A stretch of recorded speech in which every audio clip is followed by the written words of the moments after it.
Hep Allah'tan, hep Allah'tan. Ya İçeride.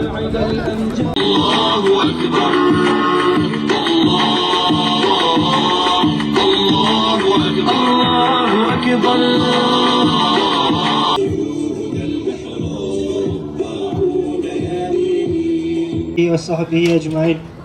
Değerli Gazze aşıkları, Gazze buluşması etkinliğimize hepiniz hoş geldiniz.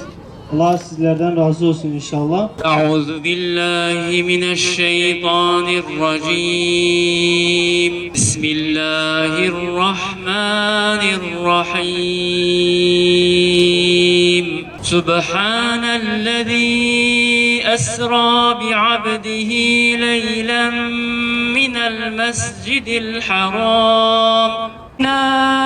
إلى بني إسرائيل في عليكم عبادا لنا أولي بأس. Vallahi zalim zulmünü bu şekilde gösteremedi sergileyemez. Sadece Müslümanların elindeki petrol silahı o vanalar bile kapatılsaydı bugün bütün şer ittifakı bu direniş ekseni karşısında teslimiyetini ilan etmek durumunda kalacaktı. Ama maalesef kınamaktan öteye geçemediler. Sözle tepkiden öteye geçemediler. Yani genel anlamda söylüyorum. Elbette ki kendine düşen gereken tepkileri ortaya koyma konusunda bazı tepkiler elbette var. Ama maalesef cılız kaldığından dolayı bugün Müslümanlar bu vahşeti, bu zulmü görmek durumunda kaldılar.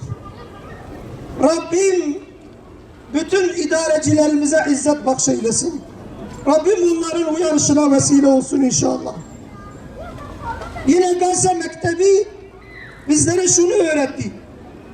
Allah Celle Celaluhu'nun her işi bir hikmete bağlıdır. Her işi bir hikmete bağlıdır. Evet, kardeşlerimize reva görülen bu zulmü, bu vahşetle dolayı yüreğimiz yanıyor. Gönlümüz buruktur. İçimiz kan ağlıyor. Ama aziz kardeşlerim, bir de bu mücadeleye şu bakış açısıyla bakalım. Evet, bu insanlar belki yüz binlerce şehit verdiler. Ne ev kaldı, ne bar kaldı, ne mal kaldı. Hiçbir şey kalmadı. Ama insanlığa hayat verdiler. Ölen kalpleri dirilttiler. Bakın 1,5 sene içerisinde bütün yeryüzündeki insanlığı ayağa kaldırdılar. Tarihin hiçbir döneminde Müslüm gayrimüslim böylesine sergilenen bir vahşete, böylesine bir tepki ortaya koymamıştır. Dünyanın her yerinde bütün insanlık bu mazlumlar için ayağa kalkmıştır. Ve bunun yanında bu mazlumların, bu şehitlerin kanı, bu azizlerin ortaya koyduğu bedel milyonlarca insanın hidayetine vesile oldu. O kan boşuna akmadı aziz kardeşlerim. İnsanlığın kurtuluşuna vesile oldu ve olmaya da devam edecek biiznillah. Bu mektebin bizlere öğrettiği hakikatlerden biri de aziz kardeşlerim, azize bacılarım, Gazze direnişi Müslümanların hangi kıstasla zafere erebileceklerini, zulme, zalime ve küfre karşı muvaffak olabileceklerini bize öğretti. Peki bu kıstaslar neler?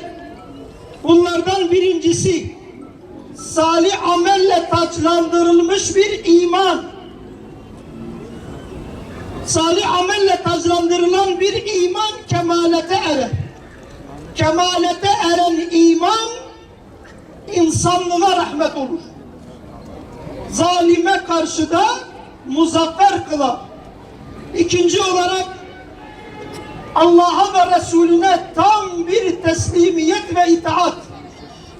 Allah ve Resulüne tam bir teslimiyet ve itaat. Siz bu azizlerin hayatına baktığınız vakit imanın sağlamlığını da görüyorsunuz. Allah'a ve Resulüne olan teslimiyetin zirvesini de görüyorsunuz. Zalim ne kadar güçlü olursa olsun, kafir ne kadar kuvvetli olursa olsun, silah, teçhizat, teknolojik olarak ne kadar üstün olursa olsun, sağlam bir imanın, teslimiyetin ve iradenin karşısında mağlup olmaya mahkumdur aziz kardeşlerim. Euzu billahi mineşşeytanirracim. Bismillahirrahmanirrahim. Elhamdülillahi rabbil alamin. Vessalatu vesselamu ala rasulina Muhammedinil emin ve ala alihi ve ashabihi ecmaîn. Elhamdülillahi rabbil alamin. Vel âkibetu lil muttaqin ve la udvâne illa alel zâlimin. الحمد لله الذي أنجز وعده ونصر عبده وأعز جنده وهزم الأحزاب وحده. اللهم انصر الإسلام والمسلمين، اللهم انصر جيوش المسلمين وعساكر الموحدين في كل مكان. اللهم انصر المظلومين في فلسطين وثبت أقدامهم وانصرهم على من عاداهم يا رب العالمين. أنت مولانا فانصرنا على القوم الفاسقين يا عزيز يا قوي. Allah'ım İslam ordularına dünyanın her tarafında küfre ve kafirlere karşı yardım eyle, onları muzaffer eyle ya Rabbel Alemin. Mel'un siyonistleri kahru perişan eyle, rezil rüsvar eyle. İsmi Khoy Azam be hatire Kur'an Azimüşşan Habibi Khoy Muhammed Mustafa sallallahu aleyhi ve sellem. Ya Rabbi derye nısrata khol İslam-ı Müslümana veke. Ya Rabbi yekitiye izzeti şerefe bir de İslam-ı Müslümana karşı küfre ve kafire. Ya Rabbi em بحرمة نافتي مزن حبيبة محمد مصطفى صلى الله عليه وسلم ودعاء مقبول بانتدكن.